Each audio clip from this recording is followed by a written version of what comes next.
Qin Yichen tersenyum, lalu menggelengkan kepalanya dan berkata, jika Anda ingin menyelesaikan masalah ini, Anda memerlukan solusi yang sederhana, dan rumit.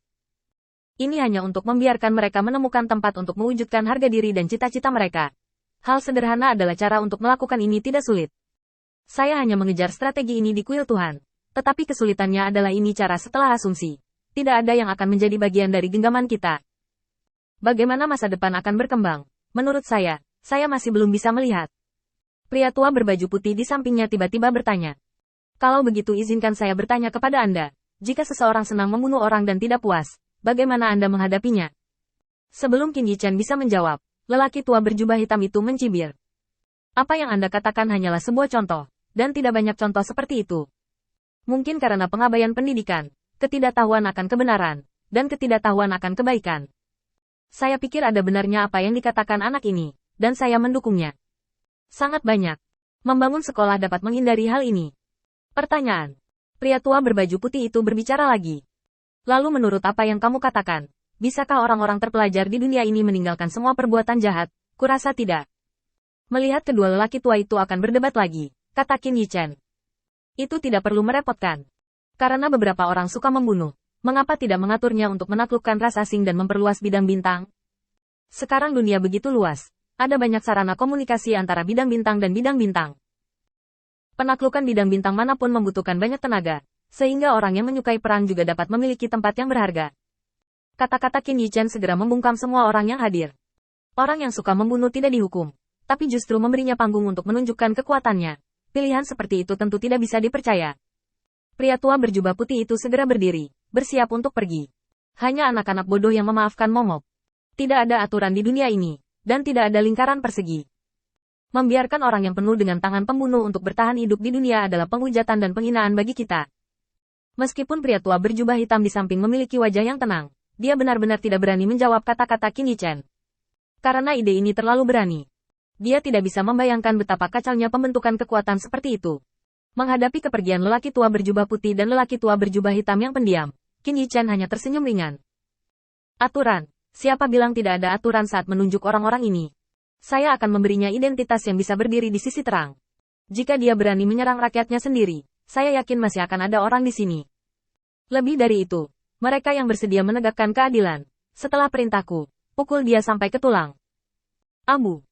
Di satu sisi, dia terkenal selama berabad-abad, menikmati kehidupan yang dia sukai. Bahkan jika dia terbunuh dalam pertempuran, dia akan terkenal dalam sejarah. Di sisi lain, dia mengkhianati reputasi saya dan menjadi target dunia.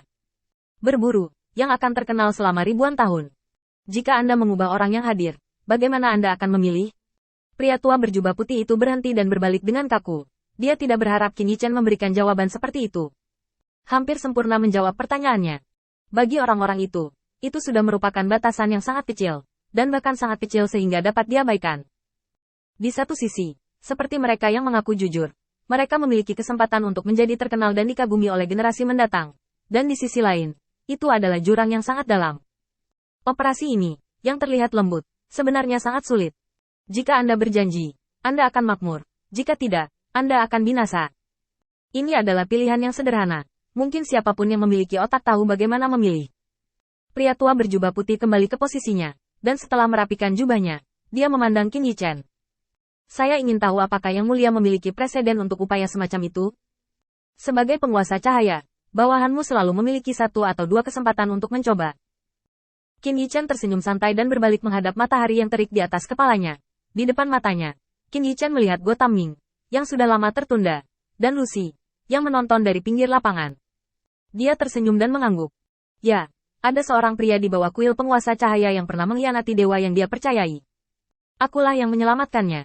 Sekarang, dia adalah prajurit paling cakap di kuil penguasa cahaya. Tanpa bantuannya, aku tidak akan bisa memenangkan begitu banyak kemenangan. Mantan tuan, di bawah tangan saya, memainkan nilai terpentingnya, dan dia tidak pernah berpikir tentang pengkhianatan. Karena dia tahu bahwa di bawah tangan saya, dia memiliki sumber daya yang cukup. Bermain ruang, ada kesempatan untuk melakukannya lagi. Orang yang dikatakan Qin Yichen adalah Matt. Pada awalnya, dia mengkhianati Ares, dewa perang, dan menikam dari belakang Matt yang gagal. Sangat disayangkan bahwa dia sekarang adalah menteri paling setia di bawah komando Qin Yichen. Bahkan jika dia bukan tenaga kerja yang diatur oleh Athena, setelah meninggalkan kuil penguasa cahaya, dia tidak akan lagi dibebaskan dari identitas pengkhianatan, dan tidak ada yang akan melakukan hal bodoh pengkhianatan. Tekad Qin Yichen, serta contohnya, secara langsung membuat kedua lelaki tua itu terdiam, termasuk para pembudidayanya yang mendengarkan. Tidak ada yang membantah. Mereka memandang Qin Yichen seolah-olah mereka sedang melihat dewa. Qin Yichen menghela nafas dan berbalik untuk melihat kedua lelaki tua itu. Sejujurnya, saya tidak kekurangan orang-orang dengan reputasi buruk.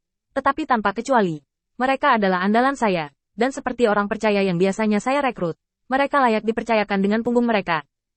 Hari ini, saya datang ke Gunung Fengming ini untuk menguji, dan kuil penguasa cahaya juga ada di tangan mereka.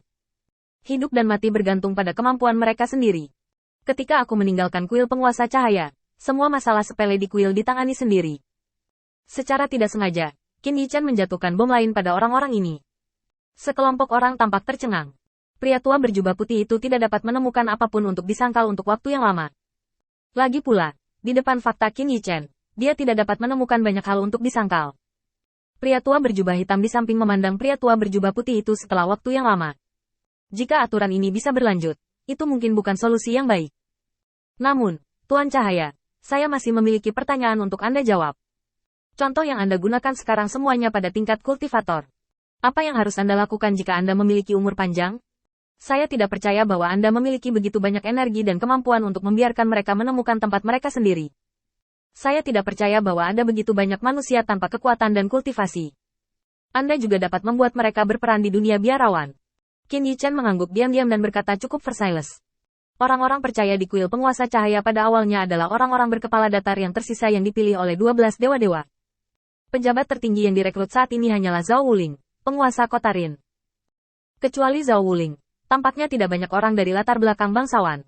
Sepertinya orang-orang biasa di mulutmu jauh lebih kuat dari yang kamu harapkan.